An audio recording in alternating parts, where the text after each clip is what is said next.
Hello बच्चों। अब पहली यूनिट ट्रिपल सी या ओ लेवल फर्स्ट पेपर की पहली यूनिट खत्म हो चुकी है थ्योरी की। अब चलते हैं पहली यूनिट के क्वेश्चन पर। इसमें आपको 51 क्वेश्चन हम कराएंगे जो कि बहुत इंपॉर्टेंट हैं और अच्छे क्वेश्चंस हैं, तो इनको आप करिए। और अगर अच्छे लगते हैं क्वेश्चंस तो ज़्यादा से ज़्यादा लोगों में शेयर करिए और ज़्यादा से ज़्यादा सब्सक्राइब करिए, जिससे कि ये ज़्यादा से ज़्यादा लोगों तक पहुंच पाए और लोग अपना ट्रिपल सी और ओ लेवल में सक्सेस हो पाए और कंपटीशन क्लासेस में भी जो कंप्यूटर आता है उनमें भी सफल हो पाए कंप्यूटर कंपटीशन की एग्जाम में। तो पहले क्वेश्चन पे चलते हैं। कंप्यूटर का जनक कौन है बताइए? Blaise Pascal, Leibniz, Charles Babbage, Hollerith. तो कंप्यूटर का जनक जो है माना जाता है, मैंने बताया था इस यूनिट के पहले पार्ट में, चार्ल्स बेबेज को कंप्यूटर का जनक माना जाता है। ठीक है। अब अगला क्वेश्चन है, कंप्यूटर की आईसी किस पदार्थ की बनी होती है? आईसी मतलब इंटीग्रेटेड सर्किट, डिस्कस किया था फर्स्ट पेपर फर्स्ट पार्ट में। स्वर्ण, क्रोमियम, सिल्वर या सिलिकॉन? तो जो अर्धचालक है, अर्धचालक सिलिकॉन है। सिल्वर, क्रोमियम, स्वर्ण जो है वो पूर्ण चालक है, तो इनमें नहीं आपका आईसी बनती है, अर्धचालक में बनती है सिलिकॉन या जर्मेनियम। सिलिकॉन या जर्मेनियम में आपका आईसी का निर्माण किया जाता है, तो आप क्या लगाएंगे टिक? सिलिकॉन। अगला है, माइक्रो प्रोसेसर का आविष्कार किस कंपनी ने किया था? तो माइक्रो प्रोसेसर 1990 में हुआ था। इसमें आपकी 4 कंपनियां हैं, तो आप कंफ्यूज ना हो। आप देखते हैं i3, i4, i5, i7 dual core, तो ये कंपनी के आते हैं इंटेल। तो इंटेल कंपनी ने ही आपको माइक्रो प्रोसेसर का आविष्कार किया था। अगला है, घरों में उपयोग होने वाला पीसी पर्सनल कंप्यूटर वास्तव में है? घरों में जो आप लोग यूज कर रहे हैं लैपटॉप, पीसी, ये पीसी के कैटेगरी में आते हैं। तो ये क्या है? मैंने बताया था, अभी अभी बताया था, ये सब क्या है? माइक्रो कंप्यूटर है। अगला, संसार का पहला गणना तंत्र कौन सा है? मार्क वन, एनियक, यूनिवैक, ये सब क्या है? मार्क वन, एनियक, यूनिवैक, ये कंप्यूटर हैं पहली जनरेशन के। तो इससे पहले भी कंप्यूटर की शुरुआत हो चुकी थी। तो सबसे पहले हम क्या लगाएंगे? अवेकस। अवेकस जो है वो पहला गणना तंत्र है संसार का। भारत का भारत में विकसित सुपर कंप्यूटर नहीं है। कौन सा भारत में विकसित सुपर कंप्यूटर नहीं है? तो भारत ने कौन सा सुपर कंप्यूटर विकसित किया था? परम सबसे पहला था, परम 8000। लेकिन ये देखो, पेस, अनुपम, परम, विप्रो, तो ये तीनों तो हैं, लेकिन विप्रो एक कंपनी का नाम है। तो ये विप्रो जो है वो आपका सुपर कंप्यूटर नहीं है, ये कंपनी है, कंप्यूटर का नाम नहीं है। भारत की सिलिकॉन वैली स्थित है। सिलिकॉन वैली जहाँ पर ज़्यादा से ज़्यादा चिप्स का आईसीज का आपका डेवलपमेंट होता है, वो सिलिकॉन वैली किस शहर को कहा जाता है? मुंबई, कोलकाता, चेन्नई, दिल्ली या बंगलोर? तो ये बेंगलोर में सबसे ज़्यादा आईसीज का निर्माण होता है, तो वहाँ पर बेंगलुरु को सिलिकॉन वैली बोला जाता है। प्रथम पीढ़ी के कंप्यूटर में प्रयुक्त हार्डवेयर क्या था? पहली पीढ़ी में आईसी, आईसी नहीं है, आईसी आपका थर्ड पीढ़ी में यूज हुआ था। ये किस पीढ़ी में हुआ था? थर्ड में। माइक्रो प्रोसेसर फोर्थ में यूज हुआ था। ट्रांजिस्टर सेकंड में यूज हुआ था। पूछा किस में है? प्रथम पीढ़ी। प्रथम पीढ़ी में क्या है? वैक्यूम ट्यूब यूज हुआ था, तो वैक्यूम ट्यूब लगाएंगे। आईसी का आविष्कार किसने किया था? आईसी का आविष्कार Robert Noyce, Jack Kilby, Charles Babbage, Vint Cerf. तो जैक किल्बी लगाएंगे इसमें। Charles Babbage father of internet थे, विंडसेफ वो Charles Babbage father of computer थे, विंडसेफ फादर ऑफ इंटरनेट थे। रॉबर्ट नाइस जो है वो आपके जैक किल्वी का सहयोगी थे, ना कि उन्होंने डेवलप किया था। तो जैक किल्वी ने आविष्कार किया था आईसी का। दूसरी पीढ़ी कंप्यूटर की स्पीड क्या थी? दूसरी पीढ़ी के कंप्यूटर की, तो पहली पीढ़ी के कंप्यूटर की स्पीड मिली सेकेंड थी। मिली सेकेंड्स के बाद आता है माइक्रो सेकेंड। तो माइक्रो सेकेंड जो थी वो दूसरी पीढ़ी के कंप्यूटर की स्पीड थी। सुपर कंप्यूटर किस पीढ़ी पीढ़ी के अंतर्गत आते हैं? पहली, पांचवी, तीसरी, चौथी? तो चौथी 1990 के लगभग सुपर कंप्यूटर डेवलप हुए थे, तो ये चौथी पीढ़ी के अंतर्गत आपके सुपर कंप्यूटर आते हैं। भारत में निर्मित पहला कंप्यूटर था। भारत में निर्मित पहला कंप्यूटर पूछा है, तो पहला कंप्यूटर, सुपर कंप्यूटर नहीं पूछा है। पहला कंप्यूटर कौन सा था? परम 8000 नहीं लगाना है, परम 8000 तो पहला सुपर कंप्यूटर था। सिद्धार्थ, सिद्धार्थ, सिद्धार्थ जो था पहला कंप्यूटर था, सुपर कंप्यूटर नहीं पूछा है। अगर सुपर कंप्यूटर पूछता तो 8000 लगाते, परम 8000। कौन सा कंप्यूटर पहली पीढ़ी का है? पहली पीढ़ी का कंप्यूटर ENIAC था, यूनिवैक 1 था। तो ये पहली पीढ़ी के कंप्यूटर थे। इनमें से है कोई? इंटेक, ASCII, IBM 1401, नन। तो इसमें से नन आएगा, क्योंकि इनमें से उन कंप्यूटर्स का नाम ही नहीं है जो पहली पीढ़ी के थे। लैन वैन का विकास किस पीढ़ी में हुआ? लैन वैन का विकास किस पीढ़ी में हुआ? तो ये लगभग 1969 की बात है, जब आपके इंटरनेट का आविष्कार हुआ था 1969 में, ARPANET का। तभी से ये, तो ये तीसरी पीढ़ी में लैन वैन का विकास माना जाएगा।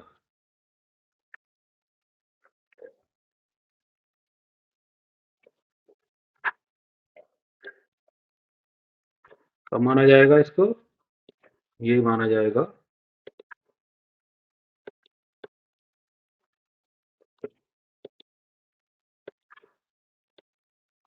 तीसरी पीढ़ी में। कंप्यूटर में मुख्य सर्किट बोर्ड को कहा जाता है? जो सर्किट बोर्ड है, जिसमें सारे रैम, CPU अटैच होते हैं, तो वो कीबोर्ड, माउस, जितने भी हार्डवेयर हैं वो सब उसी से कनेक्ट होते हैं जाके। तो वो सर्किट बोर्ड को क्या कहेंगे? रैम तो होगा नहीं, CPU भी नहीं होगा, ये दोनों उसी में लगते हैं। मदरबोर्ड, तो इसको हम क्या बोलेंगे? मदरबोर्ड में ही ये सारी चीजें अटैच होती हैं। कंप्यूटर की मेमोरी में इंटर किसी भी डेटा को माना जाता है। कंप्यूटर की मेमोरी में डेटा इंटर करेंगे, तो इंटर किससे करते हैं? आउटपुट डिवाइस से? नहीं, आउटपुट नहीं मांगेंगे। स्टोरेज, स्टोर तो स्टोर करता है, जब इंटर हो जाएगा डेटा तब स्टोर होगा। इन्फॉर्मेशन नहीं, इनपुट। जो इंटर करते हैं डेटा, बाहरी डेटा को अंदर डालते हैं, तो किसी का उसे क्या बोलते हैं? इनपुट बोलते हैं। निम्नलिखित में से नॉन वोलेटाइल मेमोरी है। नॉन वोलेटाइल मतलब परमानेंट, स्थिर मेमोरी कौन सी है? एस रैम, रोम, डी रैम। तो रैम तो स्थिर नहीं है, अस्थिर है, वोलेटाइल है। तो ये दोनों, डी रैम और एस रैम तो वोलेटाइल है। तो ऑल ऑफ द तो होगा नहीं ना, ये दोनों होंगे। तो रोम, रोम जो है वो आपकी नॉन वोलेटाइल मेमोरी है, बताया था। कैश मेमोरी का अवैध आकार कौन सा है? कैश मेमोरी जो है वो थोड़ा छूट गया था मेमोरी के पार्ट में। कैश मेमोरी जो होता है वो आपका रैम और CPU के रजिस्टर्स के बीच की स्पीड को बढ़ाने के लिए आपको कैश मेमोरी लगाई गई। कैश मेमोरी इसलिए लगाई गई क्योंकि रैम का साइज बढ़ने लगा। पहले रैम छोटी होती थी तो उसमें डेटा को सर्च करना आसान था। अब रैम का साइज बढ़ गया तो डेटा को सर्च करना इतना आसान में जल्दी नहीं मिलता था। तो उसके लिए कैश मेमोरी को बीच में लगाया गया। तो कैश मेमोरी फास्ट होती है इन सबसे, रैम, रोम या सेकेंडरी मेमोरी से तेज होती है कैश मेमोरी। वो फटाक से, ये बहुत छोटी मेमोरी होती है, रजिस्टर से बड़ी होती है लेकिन रैम से छोटी होती है। मैक्सिमम 4 MB तक की होती है। तो 4 MB में आपका ये आ रहा है, ये तो नहीं होगा, 5 4 12 KB नहीं होगा, तक आ जाएगा। और ये जो है आपका ये नहीं होगा, ये आपका साइज ज्यादा है कैश मेमोरी के साइज से। सबसे तेज मेमोरी कौन सी है? Secondary, auxiliary, virtual, cash? Cache memory अभी बताया इसको, कैश मेमोरी सबसे तेज है। निमोनिक कोड किस भाषा में उपयोग होता है? अब निमोनिक कोड भूल गए एक चीज को, इसमें जो था बेसिक भाषा में ये इस तरह के कीवर्ड यूज होते थे। ऐड, ऐड करने के लिए, सब्ट्रैक्शन के लिए, सब, ये इस तरह से शब्द यूज होते थे। इन्हीं को बोला जाता है न्यूमेरिक कोड। तो ये बेसिक भाषा में यूज होते थे। तो ये किस में लगाएंगे हम? बेसिक भाषा में। इन्हीं को न्यूमेरिक कोड बोला जाता है। न्यूमेरिक कोड कौन से होते हैं? तो ये ऐड, सब, इस तरह से एमयूएल, मल्टी के इम्प्लाई के लिए एमयूएल, डिवीजन के लिए DIV। तो ये जो थे आपके न्यूमेरिक कोड कहलाए। तो इनको बेसिक भाषा में यूज किया जाता है। नींव का पत्थर किस भाषा को कहा जाता है? बेसिक, बताया था। PC में प्रयोग होने वाली पहली उच्च स्तरीय भाषा। अब ये ध्यान से पढ़ने का क्वेश्चन है, यही पे घूम जाते हैं। ध्यान से नहीं पढ़ेंगे घूम जाएंगे। PC में प्रयोग होने वाली पूछी है, PC में, कंप्यूटर में प्रयोग होने वाली नहीं पूछी है। PC में प्रयोग होने वाली पहली उच्च स्तरीय भाषा। और PC आया था बाद में, कंप्यूटर तो पहले ही आ गया था, पर्सनल कंप्यूटर बाद में आया था। तो PC में उपयोग होने वाली उच्च स्तरीय भाषा जो है वो बेसिक है। ठीक है। अब आता है, किसी टास्क को कंप्यूटर द्वारा पूरा करने के लिए स्टेप बाय स्टेप के समूह को कहते हैं। अब देखिए, तीन तरह की प्रोग्राम, आपको किसी टास्क को सॉल्व किया जाता है कंप्यूटर के हिसाब से, तीन तरह से। एक तो प्रोग्राम के द्वारा, एक फ्लो चार्ट के द्वारा, एक एल्गोरिथम के द्वारा। फिर इंस्ट्रक्शंस के समूह को हम क्या बोलेंगे? Instruction, commands. कमांड्स के समूह को हम प्रोग्राम बोलेंगे। स्टेप बाय स्टेप के समूह को हम एल्गोरिथम बोलेंगे, और ग्राफिक्स के समूह को, जो ग्राफिक्स के द्वारा हम समझाते हैं, प्रोग्राम को सॉल्व करेंगे, उसे फ्लो चार्ट बोलेंगे। और कोडिंग जो है वो प्रोग्रामिंग में यूज होती है। तो प्रोग्रामिंग भी नहीं होगा, कोडिंग भी नहीं होगा, फ्लो चार्ट भी नहीं होगा, क्या होगा स्टेप बाय स्टेप के लिए? एल्गोरिथम। कंप्यूटर में प्रयोग होने वाली पहली उच्च स्तरीय भाषा, आप देखिए उसका ऑपोजिट आ गया, अभी यही मैं बता रहा था कि पीसी में वहां पूछा था, यहाँ पूछ लिया कंप्यूटर में प्रयोग होने वाली पहली उच्च स्तरीय भाषा, तो बताया था कौन सी है? फोर्ट्रान। फोर्ट्रान जो है पहली उच्च स्तरीय भाषा है जो कंप्यूटर में प्रयोग होती है। बेसिक भाषा का विकास कब हुआ? 1963। एल्गोरिथम में गलती होने पर जो गलती आती है उस कंप्यूटर भाषा में क्या कहते हैं? एल्गो देखो, प्रोग्राम में जो गलती आती है उसे सिंटैक्स एरर कहते हैं, ठीक है, या कंपाइलर एरर बोलेंगे। लेकिन जो एल्गोरिथम में गलती आएगी उसे लॉजिकल एरर बोलेंगे। एल्गोरिथम में जो गलती आएगी उसे क्या बोलेंगे? Logical error. इनमें से कौन सी कंप्यूटर की भाषा नहीं है? फोर्ट्रान भी है, कोबॉल भी है, बेसिक भी है, बस आईआरएम नहीं है। लोगों का प्रयोग होता है व्यवसाय में, गणित में, बच्चों की शिक्षा में, सरल भाषा सीखने में। तो ये जो है बच्चों की शिक्षा में यूज होता है, बताया था मैंने अभी। कोबॉल का प्रयोग होता है, कोबॉल पहली व्यापारिक भाषा, तो ये व्यवसाय में। गणित में तो गणित में होता है किसका? फोर्ट्रान। कौन सी कंप्यूटर वैज्ञानिक कंप्यूटर भाषा है? तो ये कौन सा होगा? फोर्ट्रान। भाषा जिसे कंप्यूटर समझता है और निष्पादित करता है, कौन सी भाषा कंप्यूटर समझता है? मैं कई बार इसमें क्लास में, पिछली क्लास में मैंने जिक्र किया था। तो जो है उच्च स्तरीय भाषा नहीं, असेंबली भाषा नहीं, निम्न स्तरीय भाषा, low level language. Low level language को कंप्यूटर समझता है 01। पोस्ट का पूरा रूप क्या है? Power on self test. जब प्रोग्राम कंप्यूटर स्टार्ट करते हैं तो पावर ऑन करते हैं, और फिर वो बूटिंग का प्रोसेस होता है। उस पूरे प्रोसेस को हम क्या बोलते हैं? स्विच ऑन करने से लेके, पावर ऑन करने से लेके, बूटिंग कंप्यूटर स्टार्ट होने तक का जो प्रोसेस है वो पोस्ट कहलाता है, power on self test.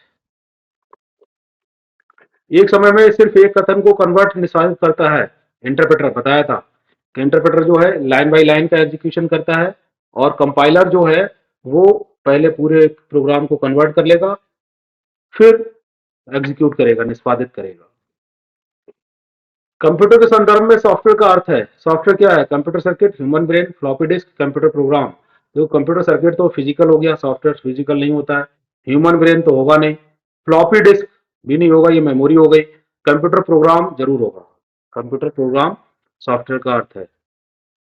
Assembler का कार्य क्या है? अभी आया था, मैंने बताया था असेंबलर का कार्य क्या है? असेंबली भाषा को मशीन भाषा में बदलना, उच्च स्तरीय भाषा से यंत्र भाषा में बदलना, बेसिक भाषा को यंत्र भाषा में बदलना, असेंबली भाषा को उच्च स्तरीय भाषा में बदलना नहीं, असेंबली भाषा को यंत्र भाषा में बदलना क्या है? आपका असेंबलर का कार्य है। वह भाषा जिसे कंप्यूटर बिना भाषा का ट्रांसलेटर प्रोग्राम को समझता है, वह भाषा जिसे बिना ट्रांसलेटर के समझता है। बेसिक भाषा, असेंबली भाषा, यंत्र भाषा, सभी। यंत्र भाषा, यंत्र भाषा को कन्वर्ट नहीं करना पड़ता, ट्रांसलेट नहीं करना पड़ता। ये 01 को कंप्यूटर के लिए ट्रांसलेट नहीं करना पड़ता। बाकी सभी भाषाओं को, बेसिक को भी कन्वर्ट करना पड़ेगा, असेंबली को भी कन्वर्ट करना पड़ेगा पहले यंत्र भाषा में, मशीन भाषा में। तो वो क्या होगा? आपका यंत्र भाषा। अनुदेशों का वह समूह जो कंप्यूटर को क्या करना है बताता है। तो क्या करना है बताने वाला कौन है? डिबगर नहीं, ये तो गलतियों को बताने वाला है। कंपाइलर ये कन्वर्ट करने वाला है। इंटरप्रेटर ये भी कन्वर्ट करने वाला है। प्रोग्राम ही है, प्रोग्राम अनुदेशों, इंस्ट्रक्शंस का समूह है। प्रोग्राम क्या है? इंस्ट्रक्शन, अनुदेशों। इंस्ट्रक्शंस को हिंदी में क्या बोलते हैं? अनुदेशों। तो इंस्ट्रक्शन का समूह क्या कहलाता है? प्रोग्राम कहलाता है। भारत की सबसे बड़ी सॉफ्टवेयर कंपनी बताइए? TCS, HCL, Wipro, Infosys. TCS, Tata consultant services, ये आपकी सबसे बड़ी कंपनी हो गई है अभी। पहले अभी तक इन्फोसिस हुआ करती थी, इससे पहले अभी 4-5 साल पहले तक इन्फोसिस होती थी, अब टीसीएस सबसे बड़ी कंपनी है। कंप्यूटर आंकड़ों में अशुद्धियों को क्या कहते हैं? बताया था, बग, बग कहते हैं। बिट 01 है, चिप फिजिकल है, बाइट 01 के 8 बिट का समूह को बाइट कहते हैं। बग जो है वो अशुद्धियों को कहलाती है। सॉफ्टवेयर बग को ठीक करने की प्रक्रिया क्या कहते हैं? डिबगिंग, ये बताया था। डिबगिंग क्या कहेंगे? सॉफ्टवेयर बग को ठीक करने की प्रक्रिया। सॉफ्टवेयर बग को ठीक करने का प्रोग्राम कहलाता है पैच, ये भी बताया था। बैकअप क्या है?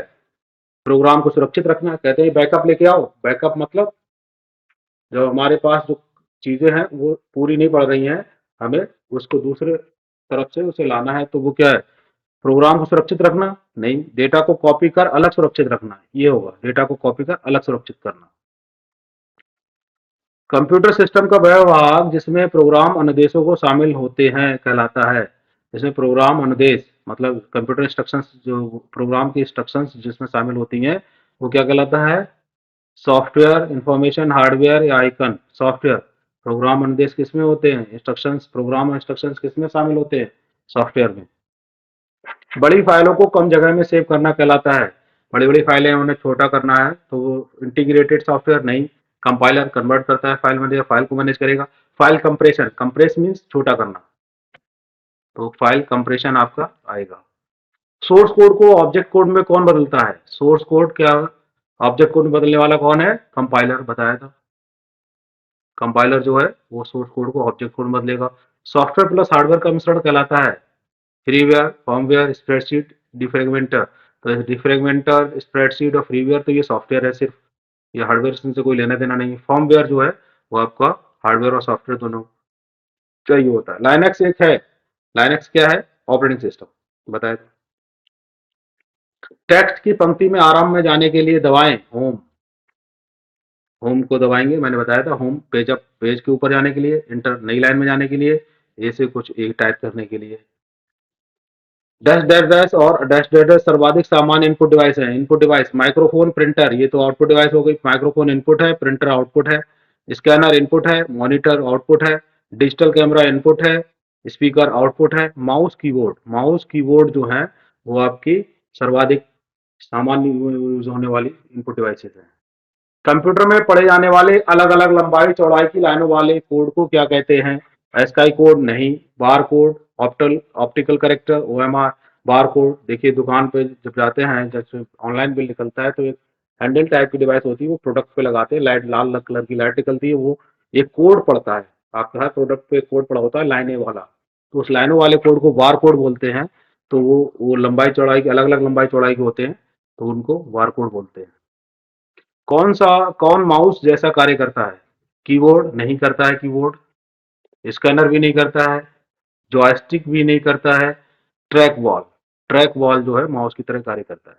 हार्ड डिस्क में सॉफ्टवेयर को कॉपी करना, बताया था इंस्टॉलेशन, इंस्टॉलेशन का काम है कॉपी करना। स्टोरेज क्षमता की इकाई बिट, निबल, बाइट, किलोबाइट। देखिए यहाँ पे कंफ्यूजन क्रिएट होगा, अब आप बिट लगाएंगे, बिट नहीं है, स्टैंडर्ड आपका स्टोरेज क्षमता की इकाई जो है वो बाइट है। बाइट मैंने पहले ही बताया था, बाइट जो है स्टोरेज क्षमता की इकाई है। ये आपका 53 क्वेश्चन कराए हैं फर्स्ट यूनिट से।